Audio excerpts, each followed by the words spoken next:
Mom smirked as she served Thanksgiving dinner. Thanks to your breakup, I can finally have a family get-together without him. My cousin giggled. One less ex to worry about, right? I stood up, my plate still full, and left without a word, their smirks still lingering on their faces. Days later, the power went out. Bills piled up, the fridge emptied, and the Wi-Fi died mid-gossip. Calls came frantic, but I let them ring. The clinking of silverware against porcelain filled the air, mingling with the low hum of laughter and conversation. The rich scent of roasted turkey and spiced cranberry sauce wafted through the dining room, a stark contrast to the heavy knot in my stomach. Thanksgiving was supposed to be about gratitude, about family coming together, but tonight, I felt like an outsider at my own table. I sat stiffly in my chair, my fingers curled around the stem of my wine glass, barely sipping the chilled liquid. The weight of my mother's gaze lingered on me, sharp and knowing, as if she was waiting for something, waiting for me to react, waiting for me to break. Chelsea, sweetheart. My mother's voice cut through the chatter, silky and sweet, yet laced with something cold beneath the surface. You must be relieved, aren't you? I blinked, setting my glass down. Relieved? She smiled, a slow, deliberate stretch of her lips. Oh, she said, gesturing vaguely with her fork. Now that Tyler is out of the picture, things can finally go back to normal. My stomach twisted. A low chuckle came from across the table. My cousin Maddie leaned forward, her eyes gleaming with amusement. Yeah, one less ex to worry about, right? She smirked, popping a bite of mashed potatoes into her mouth, as if she hadn't just driven a knife into my chest. The words echoed in my mind, dull and disorienting. I felt my breath hitch, my fingers tightening around my napkin as my heart pounded against my ribs. What? I murmured, my voice barely above a whisper. Oh, come on, Chelsea, Maddie laughed, shaking her head. You know it was never going to last, and honestly, it's for the best. If you had married him, we'd probably be the ones struggling to pay bills. A sharp, suffocating silence stretched over the table. The air turned thick, suffused with the weight of unspoken truths. My mother lifted her wine glass in a casual toast, her lips curling at the corners. But look at us now, she said, her voice dripping with satisfaction. Together, like always. No one comes between family. The world around me blurred into white noise, the laughter, the clinking of dishes, the warmth of the holiday meal, all faded into the background. All I could hear was my own heartbeat pounding in my ears. They had planned this. They had wanted this. Every fight with Tyler, every misunderstanding, every moment of doubt that had poisoned our relationship, it hadn't just been bad luck. It had been them. A sickening realization washed over me, ice cold and suffocating. They had never supported me, never wanted me to be happy. They only wanted control. And now here they were, toasting to my heartbreak. I swallowed hard, my throat tight and dry. I could feel their eyes on me, waiting, expecting me to smile, to nod, to pretend that their betrayal didn't slice through me like a blade. But I didn't. Instead, I set my napkin down beside my untouched plate and slowly pushed my chair back. The sound of wood scraping against the floor felt deafening in the heavy silence that followed. Chelsea? My mother's voice was smooth, but there was a flicker of something else in her tone. Curiosity, amusement. I didn't answer. I stood, my hands at my sides, my face unreadable. Maddie tilted her head, her eyes dancing with thinly veiled mockery. Oh, come on, she teased. You're not seriously mad, are you? I turned my gaze on her, steady and unwavering, then I walked away. Not a word, not a glance back. I heard my mother exhale a small chuckle, like she had just won some unspoken game. Maddie muttered something under her breath, but I was already stepping into the hallway, away from the suffocating weight of their laughter. I grabbed my coat from the rack near the door, slipping it over my shoulders with slow, deliberate movements. My hands were trembling, but I wasn't sure if it was rage, heartbreak, or something else entirely. As I reached for the handle, a voice called out behind me, "Chelsea!" I froze. For a split second, I hoped that maybe, just maybe, someone had realized what they had done. That maybe this was all some cruel joke, a misunderstanding, and that any second now my mother would rush over, tell me it was all a mistake, that she really did care. But then she spoke again. Be smart, sweetheart. Family always comes first. I felt my fingers curl around the doorknob, my nails digging into my palm. I pushed the door open. The cold November air hit my face like a slap, sharp and biting against my flushed skin. I stepped outside, and then I closed the door behind me, sealing them out.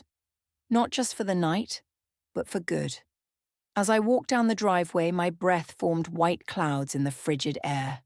The distant hum of laughter still drifted from inside, muffled by the walls that had once felt like home. But it wasn't my home anymore. I climbed into my car, gripping the steering wheel so tightly that my knuckles turned white. I refused to cry. Not for them. Not anymore. Instead, I sat in silence, the weight of the night settling deep into my bones. A slow, deliberate breath. Then another. And then a thought. One that sent a cold, burning determination through me. They thought they had won. They thought they had broken me, that I would crawl back, obedient and blind, just like before.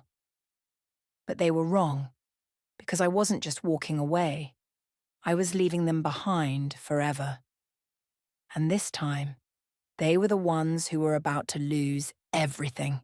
The night air was sharp against my skin, the cold sinking into my bones as I sat motionless in my car, my hands gripping the steering wheel so tightly my knuckles turned white. My mother's words still echoed in my mind. Family always comes first. I had spent my whole life believing that, and yet tonight, that phrase didn't feel like love. It felt like a threat. I forced a slow, steady breath through my nose. My heartbeat pounded so violently it almost drowned out the world around me. Streetlights cast long, golden streaks across the hood of my car, but I couldn't bring myself to turn on the ignition. Because now, sitting in the suffocating silence, the memories started to click together. A puzzle I hadn't realized was being assembled right in front of me. The signs were always there. I just never saw them. A week before the breakup, I had caught Tyler staring at his phone, his jaw clenched, his shoulders tense. When I'd asked him what was wrong, he had hesitated just for a moment before shaking his head and brushing me off. It's nothing, he'd said, forcing a smile. But it wasn't nothing. Looking back, I remembered the way he had started to pull away. How our conversations had gone from easy and light to strained and careful. How he would look at me with something unreadable in his eyes. Doubt, hesitation, confusion. At the time, I had thought maybe it was stress. Maybe work was getting to him. Maybe I had done something wrong. But now I knew. They had been in his ear. And they had been in mine, too. My mother had a way of saying things. Not outright lies, but careful, deliberate words that made you question things you never would have doubted before. He had never liked Tyler.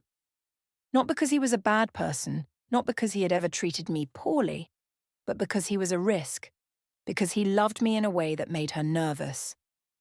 And if Tyler and I got married, that love would mean one thing. I would no longer belong to her. I could still hear the casual way she had said it months before the breakup. Chelsea, sweetheart, are you sure he's the right one? I don't want you to get hurt. Men like him, they lose interest so quickly. You don't want to be left with nothing, do you? Her words hung in the air, just long enough for the seed to settle in. And then there was Maddie, always laughing, always joking, except those jokes were always about Tyler. He's cute, but doesn't he seem a little off lately? She would say. I don't know, Chelsea, I just get a weird vibe. If he ever breaks your heart, I swear I'll help you. At the time, I'd brushed it off. But now, I realized what they had been doing. They were planting doubts, subtle little seeds that seemed harmless at first, but over time, They began to change the way I saw him. And while they whispered to me, they had been whispering to him too. Conversations I never knew about. I reached for my phone, my fingers trembling, pulse racing. Tyler's name was still there, sitting in the same spot, untouched, unanswered. There were messages I had never responded to. Chelsea, please, I just need to talk. I swear I didn't mean for it to happen like this. I don't even know what to believe anymore. I had ignored him, not because I wanted to, but because I had already been convinced he'd betrayed me.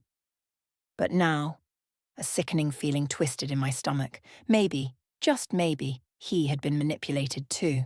I opened my call log, and then I saw it, multiple calls from my mother to Tyler a week before the breakup. I stared at the screen, my breath catching in my throat. Why would my mother be calling my boyfriend? My stomach churned. I already knew the answer. I thought back to the last argument Tyler and I had. It had been different from all the others. He was distant, withdrawn, on edge. I don't even know what's real anymore, Chelsea, he had said, running a hand through his hair. I don't know if I'm losing my mind or if I've been blind this whole time. Blind to what? I had asked, my chest tight. To you, he whispered. I had thought he was accusing me, thought he had given up on me. But now, sitting in my car with the pieces falling into place, I realized he had been just as lost as I was. They had fed him lies about me, just as they had fed me lies about him. They had poisoned our trust, brick by brick, until there was nothing left but suspicion and pain. And they had done it for one reason. If we stayed together, I would have left them behind. I swallowed hard, my fingers trembling as I hovered over Tyler's name. I had walked away from him, just like they wanted me to. But now I knew the truth. I had a choice. Let the damage they caused stay permanent, or see if it was still possible to fix what they had broken. A cold gust of wind rattled the car, and the branches outside cast long, skeletal shadows across the windshield. For the first time since the breakup, I let myself imagine a different ending, an ending where they didn't win, where I didn't let them rewrite my story. I closed my eyes, took a deep breath, and made a decision.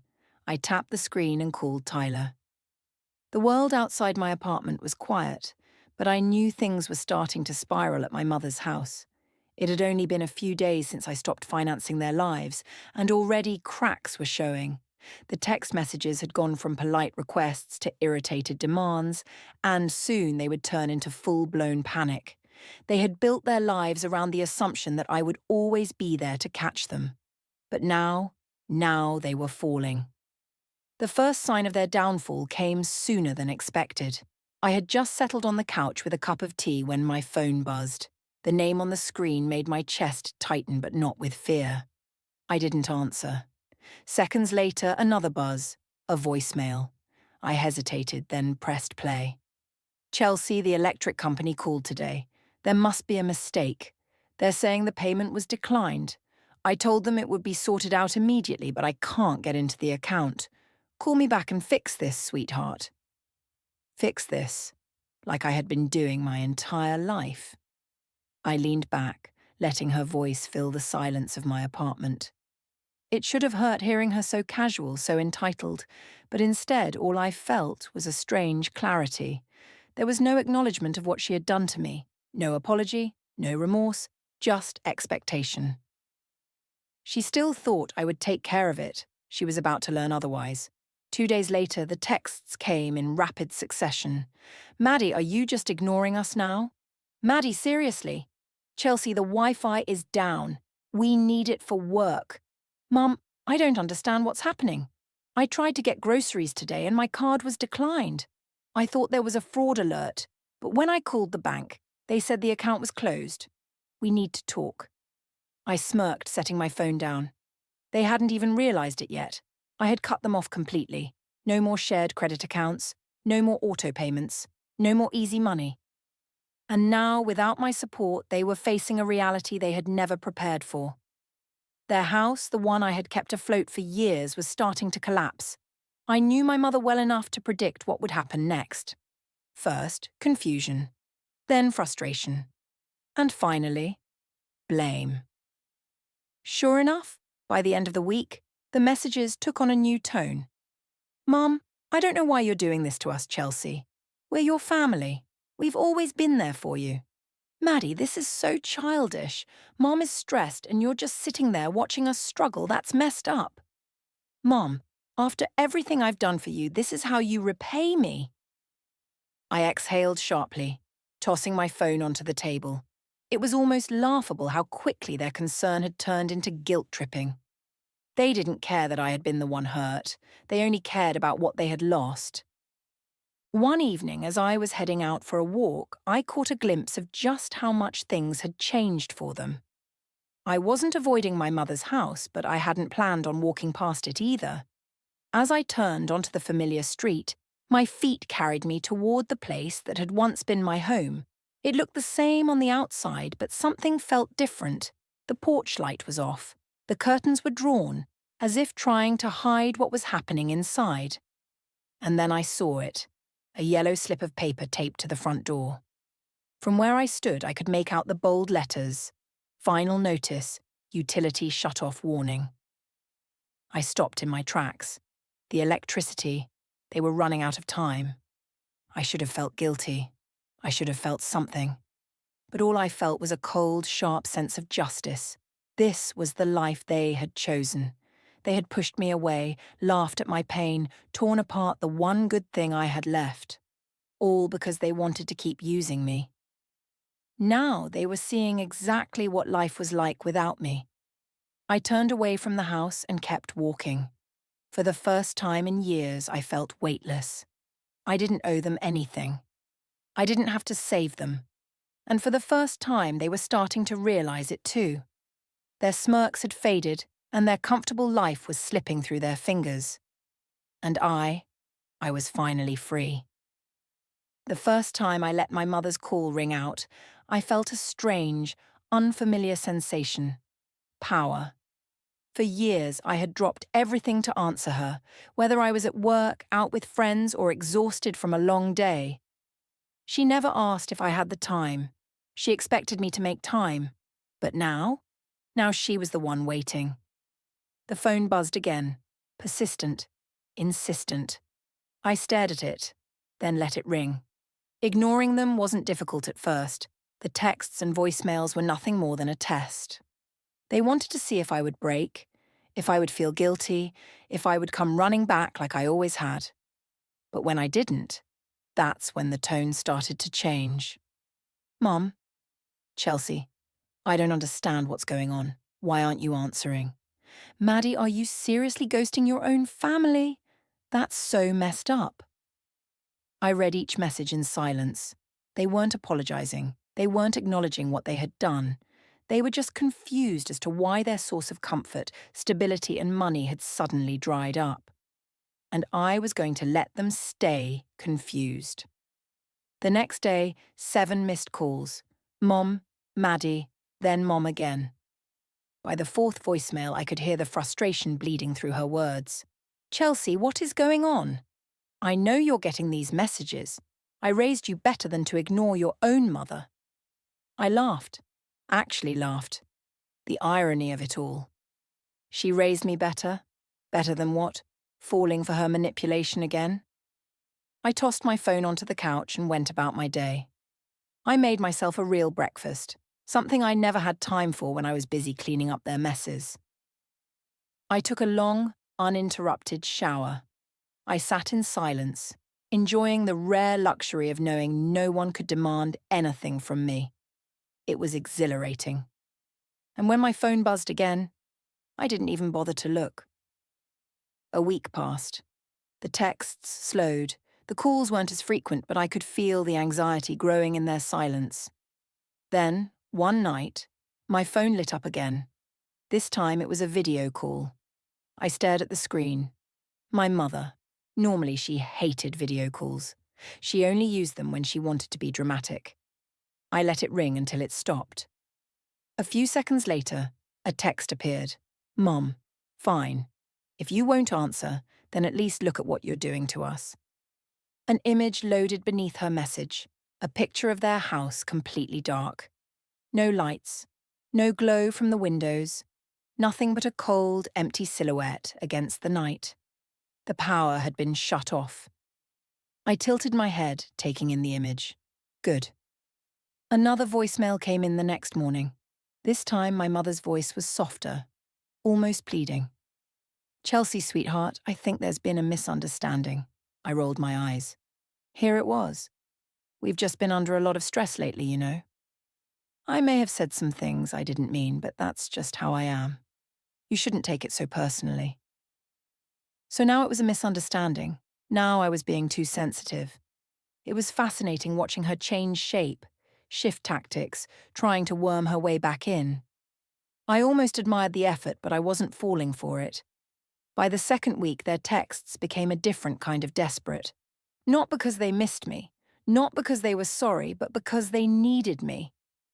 "Maddie, okay, but for real, how long are you going to be mad? You've made your point. Can you just fix this now? Mum, you're being ridiculous. The power company won't even talk to me because the account is in your name. This is your responsibility." No apology. Not an ounce of remorse, just anger that their safety net had vanished. I had expected them to keep trying to guilt me, but I hadn't expected them to start blaming each other. A few nights later, another text came through. This one from Maddie. "Maddie, I don't know why you're mad at me. This was all Mum's idea anyway. She's the one who told me to go along with it." I read it twice, then a slow, satisfied smirk crossed my face. The cracks weren't just showing, they were splitting wide open. The days passed. Their messages became more chaotic, more scattered. One minute, my mother was trying to be sweet, pulling me back in with guilt and nostalgia. The next, she was furious, spitting out angry voicemails about how she had sacrificed everything for me, how I was being selfish and cruel. Maddie's texts slowed, like she was finally realizing what I had known all along. Our mother would throw her under the bus the second she needed to. I imagined the house, cold, dark, silent. No Wi-Fi, no easy spending, no lifeline, just them, alone with the consequences of their actions. And I slept better than I had in years. I expected one last desperate attempt, one final message, one final plea. But it never came. Instead, they stopped reaching out altogether. It wasn't because they had given up. Number, I knew them too well for that. It was because they had finally realized the truth. I wasn't coming back. They could beg, they could manipulate, they could throw blame in every direction. It didn't matter. I wasn't picking up the phone. The first time I hesitated before ignoring a call, it wasn't from my mother or Maddie. It was Tyler. His name flashed across the screen late one evening, long after I had settled into my new reality. One without my mother's grip. One where silence was my shield. But his call felt different. I stared at it, my heart tightening in a way I hadn't felt in weeks. The last time we had spoken, it hadn't ended well. The anger, the accusations, the way we had torn each other apart over things that weren't even real. But now, with the truth exposed, I couldn't stop thinking about one simple fact. We had been set up. We had never stood a chance, not with my mother and Maddie working behind the scenes to destroy us. The phone stopped ringing. A voicemail followed. I didn't listen to it immediately, but something inside me had already shifted. It took me days to even consider calling him back. I told myself I didn't need to, that I had moved on, that picking up the pieces of our relationship would only complicate things. But late at night, when the city was quiet and my thoughts were the loudest, I kept coming back to the same question. What if there was still something worth saving? What if we had let them win? I had let my mother and Maddie convince me that Tyler was a problem, just like they had made him doubt me. But if we had been strong enough to love each other once, then maybe, just maybe, there was still something left to fight for. The next evening, as I sat in my car outside my apartment, I did something I hadn't done in weeks. I dialed his number. Tyler picked up after only 2 rings. There was a pause, a silence that stretched just a little too long before either of us spoke. Then finally his voice. Chelsea. I closed my eyes at the sound of it, a mix of hesitation and relief threading through his tone. Yeah, it's me. Another pause and then a quiet exhale like he had been holding it in for weeks. I didn't think I'd hear from you again, he admitted. Neither did I said, the words sitting heavy between us. Too much left unsaid, too much time wasted on things that weren't even real. Listen, I said finally. I know what happened. I know what they did to us. Tyler didn't speak right away, but when he did, his voice was lower. Yeah, I figured it out too, he said. But by the time I did, it was too late. You were gone. His words stung, not because they were meant to, but because they were true. And for the first time, I wasn't just angry at my family, I was angry at myself. Angry that I had believed them. Angry that I had let them convince me to throw away something that had once been so real. I'm sorry, I whispered, gripping the phone a little tighter. Me too, he sighed. But there was something in his voice, a quiet kind of hope, a lingering question, and I knew exactly what he was waiting for me to say next. We decided to meet at the park, the one where we had spent lazy summer afternoons talking about nothing and everything all at once.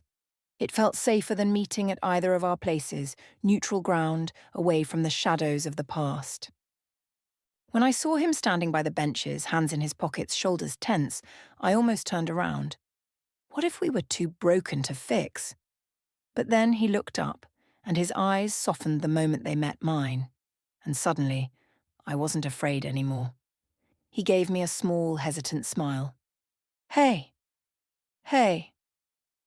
We sat down, an awkward silence stretching between us for a moment before I finally spoke. They got into our heads, I said. They made us doubt each other. Tyler nodded slowly, exhaling through his nose. I hate that it worked. Me too, I swallowed, my throat tight. I don't want them to win. His eyes flicked up to mine, something shifting in his expression. Then let's not let them. It wasn't easy rebuilding something that had been shattered. It never is. But we tried. We talked about everything. The moments of doubt.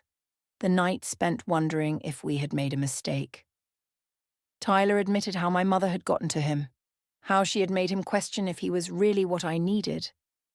I told him about the carefully placed whispers, the manipulation, the way Maddie had laughed at my pain while celebrating my heartbreak. Each word, each action. It had all become clearer now. As the days passed, something shifted. I stopped waiting for him to text first. He stopped hesitating before calling me. The walls between us didn't come down all at once, but brick by brick we pulled them apart. And then, one evening, as we walked side by side down the same streets we used to, Tyler reached for my hand. Not in a way that was hesitant or unsure, but in a way that said, I'm here. I'm choosing you. I laced my fingers through his, as I was choosing him too. The knock came late one evening, sharp and insistent against my apartment door. I knew it was coming. The calls had stopped, the texts had slowed. They had run out of ways to reach me. Now here they were, standing on the other side of my door, waiting for me to let them back in. I exhaled slowly, setting down my mug of tea. My fingers curled around the fabric of my sweater as I rose from the couch. The weight of everything, the years of manipulation, the betrayal, the heartbreak, settled on my shoulders. But I wasn't that girl anymore. The one who bent over backward to make them happy. The one who sacrificed everything for people who only took. I had reclaimed my life. Now it was time to close this door for good. I reached the door and hesitated. Through the peephole I saw them, my mother and Maddie. They looked different, tired, dishevelled, dressed in the weight of their own actions, and it had finally caught up with them. But I wasn't foolish enough to believe it was remorse. This wasn't about regret. This was about desperation. I straightened my spine and pulled the door open. The cold air from the hallway rushed in, but I barely felt it. My mother's face softened instantly. "Chelsea," she started, but I arched a brow. "I'm surprised you knocked. I thought family always came first." A flicker of irritation crossed her features before she smoothed it away. She wasn't used to me standing my ground. "Sweetheart," she tried again, her voice laced with that familiar, practiced warmth she used when she wanted something.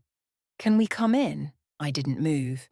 Behind her, Maddie shifted on her feet, arms crossed, looking uncomfortable, like she would rather be anywhere but here. Good. Let her feel a fraction of what she had put me through. "No," I said simply. For a brief moment, my mother blinked as if she hadn't expected that response. Then she dramatically sighed. "Chelsea, let's not do this. We're family. We need to talk."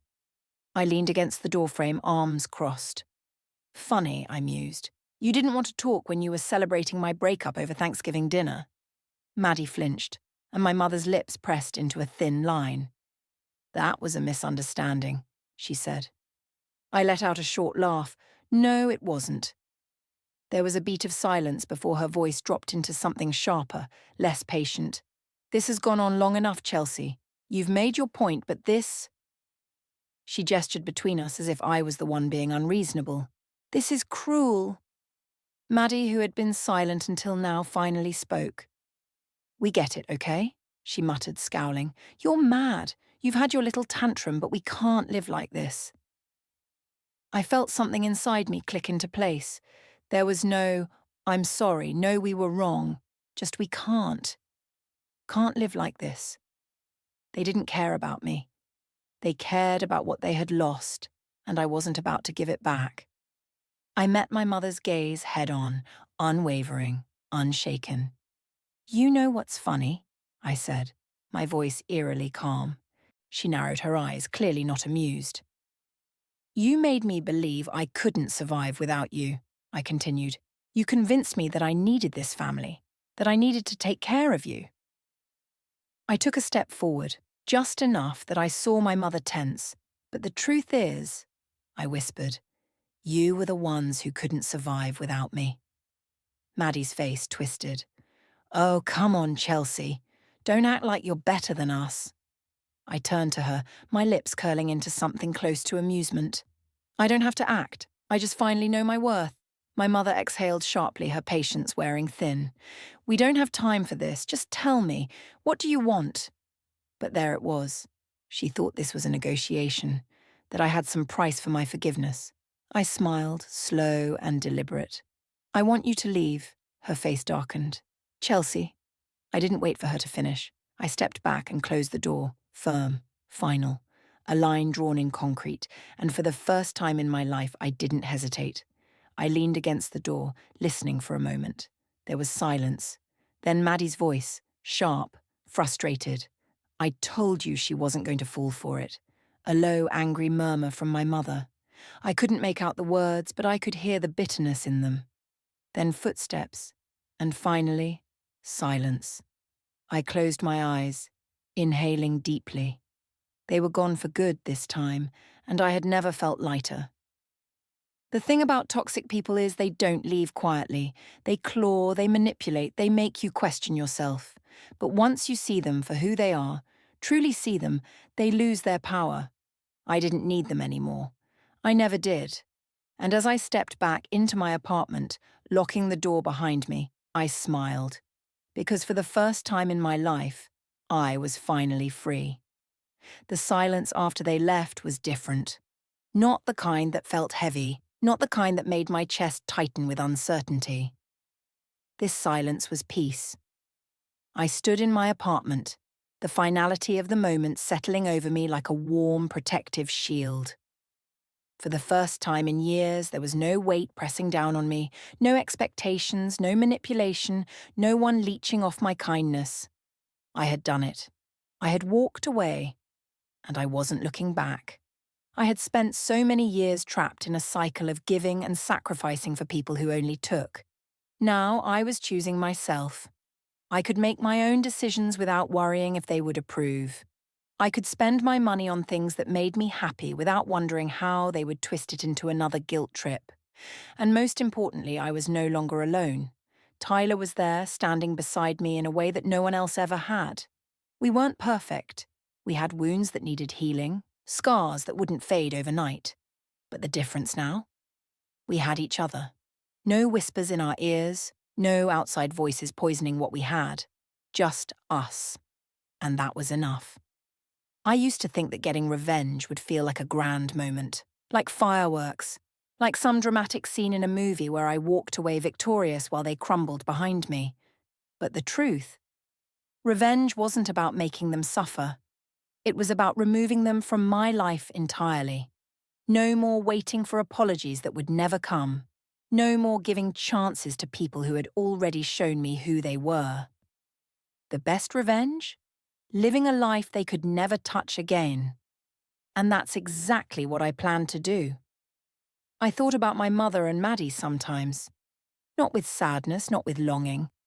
Just as a reminder of what I had survived, of what I had escaped, of the strife it took to close that door. They would still exist, still live their lives, still complain about how unfair it all was. But none of that mattered. I had moved on. I had built something new, something they could never take from me again.